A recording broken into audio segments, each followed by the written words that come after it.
నేను ఇక్కడ ఏమేమి సాధించానో అది చెప్పాను, నేను ఎలా చేశానో అది చెప్పాను. ఓకే, ఈ ఫేస్ చేస్తాను. తర్వాత ఈ అందరూ వచ్చేసి స్టేజ్లో డబ్బు చెప్పారు కదా, ఆర్డర్ చేస్తున్నారు అని చెప్తాను. ఈ డిసెంబర్లో 5 lakhs ఎలాగా 4 lakhs ఎలాగా ఆ సీక్రెట్ మీరు ముందు పెట్టేస్తాను.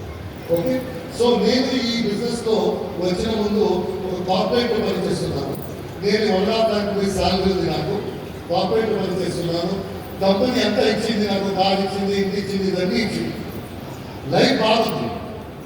సో మధ్యలో ఏమైందంటే ఎప్పుడు నేను ఈ జాబ్ వెళ్ళిపోతే ఏమవుతుంది ఎప్పుడు అనుకోలేదు. లైఫ్ బాగుంది, చిల్డ్రన్స్ ఎడ్యుకేషన్ కంపెనీ ఇస్తుంది, మెడికల్ కంపెనీ ఇస్తుంది, ఇంటి కంపెనీ ఇస్తుంది, కార్ కంపెనీ ఇస్తుంది, అంతా బాగా ఉంటుంది అనుకున్నా. ఒక ఎవరో నా సీనియర్ని మీట్ చేయడం, మా కాలేజ్ సీనియర్ని మీట్ చేయడం దాంట్లో ఒక మాట అడిగాడు.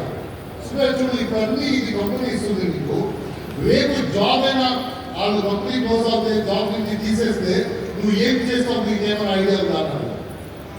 జాబ్ ఏమైనా వెళ్ళిపోతే ఇప్పుడేం చెప్తున్నావు నువ్వు, నీ శాలరీ కంపెనీ ఇస్తుంది, నీ ఇంటి కంపెనీ ఇస్తుంది, నీ చిల్డ్రన్ ఎడ్యుకేషన్ కంపెనీ ఇస్తుంది, నీ మెడికల్ కంపెనీ ఇస్తుంది, అంత కంపెనీ ఇస్తుంది. నీ కంపెనీలో ఈ కంపెనీ నీ ఆక్సిజన్ లాగా ఆమ్లజనకలాగా పనిచేస్తుంది. అది కట్ చేసేస్తే ఏమవుతుంది? నువ్వు యోజన చేసావు ఎప్పుడైనా ప్లాన్ ఉందా? వేరేమైనా ప్లాన్ ఉందా నీ దగ్గర? ఈ జాబ్ వెళ్ళిపోతే నీ చిల్డ్రన్ ఫీజుకి ఏమైనా ప్లాన్ ఉందా? ఫీజు ఎలాగ ఇస్తావు, రెంట్ ఎలాగ ఇస్తావు, ఈఎంఐ ఎలాగ ఇస్తావు, ఇవన్నీ ఏమైనా ప్లాన్ ఉందో ముందు ఎలాగే వెళ్తున్నావు. రేపు యోజన చేసామని అడిగితే ఆ రోజు నుంచి నేను యోజన చేశాను. యాక్చువల్లీ కూర్చొని యోజన చేస్తే నా దగ్గర ఏం ప్లాన్.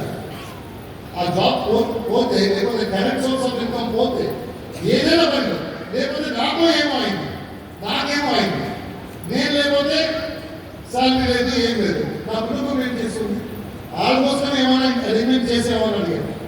ఎవరు కూడా ఏం కావాలి రావచ్చు.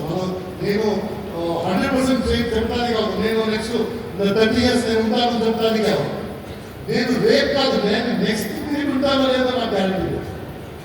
సో అందుకే చెప్పారు, నువ్వు ఇంత ఈ టైంలో ఇప్పుడు నెక్స్ట్ మినిట్ గ్యారంటీ ఉండదు. నువ్వు లేకపోతే నీ కుటుంబానికి ఏ మేనేజ్మెంట్, వాళ్ళందరూ స్కూల్ వెళ్తున్నారు, వాళ్ళు రెంట్లో ఉన్నారు, అలాగే ఇంటి లేదు, నీ సేవింగ్ లేదు. ఎందుకంటే ఎంత డబ్బు వస్తుందో అలాగే ఖర్చు పెట్టేస్తావు లైఫ్ స్టైల్ కోసం. సో ఏమైనా జరిగితే ఏమైనా ప్లాన్ ఉందని అడిగితే నాకు కూర్చొని ఆలోచన చేశాను. అసలు నా దగ్గర ఏం ప్లాన్ లేదు. మీ దగ్గర ఉందా ప్లాన్? ఉందా? ఏం పర్వాలేదండి, ఈ విధంగా అడుగుతున్నాను. ఇలాగే వెళ్తుంది, టైం అయిపోతుంది, చిల్డ్రన్ పెద్దగా అయిపోతారు, మనం ఏజ్ అయిపోతుంది, ఇవన్నీ జరిగిపోతుంది. మాత్రం కూర్చొని ఆలోచన చేస్తే భయం వచ్చేస్తుంది. నాకు భయం వచ్చింది, బట్ యోచన చేస్తున్నాను ఏమైనా చేయాలి అని చెప్పేసి. సో నా లైఫ్లో ఒక చిన్నది కాదు, నా లైఫ్ టర్నింగ్ పాయింట్ జరిగింది. టర్నింగ్ పాయింట్ యోచన చేస్తున్నాను ఏమైనా చేయాలి. ఒక మాట ఉంది, యోచన చేస్తే ఏం దొరుకుతుంది. నాకన్నా ఏమైనా చేయాలి యోచన చేస్తే లైఫ్లో అస్సలు ఏం దొరుకుతుంది. యాక్షన్ తీసుకుంటే మాత్రం ఏమైనా దొరుకుతుంది.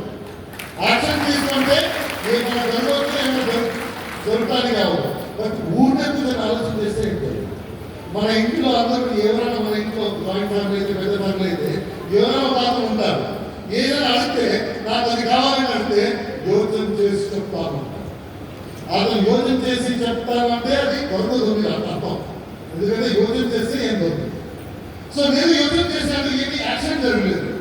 నా ఇంట్లో ఒక భార్య, నా రిలేటివ్ వచ్చారు, old person, 92 years old person, నా రిలేటివ్ వాళ్ళు. అతను నాలో నేను ఇంట్లో ఒక 1 week ఉంటానని చెప్పేసి అతను వచ్చి 2 days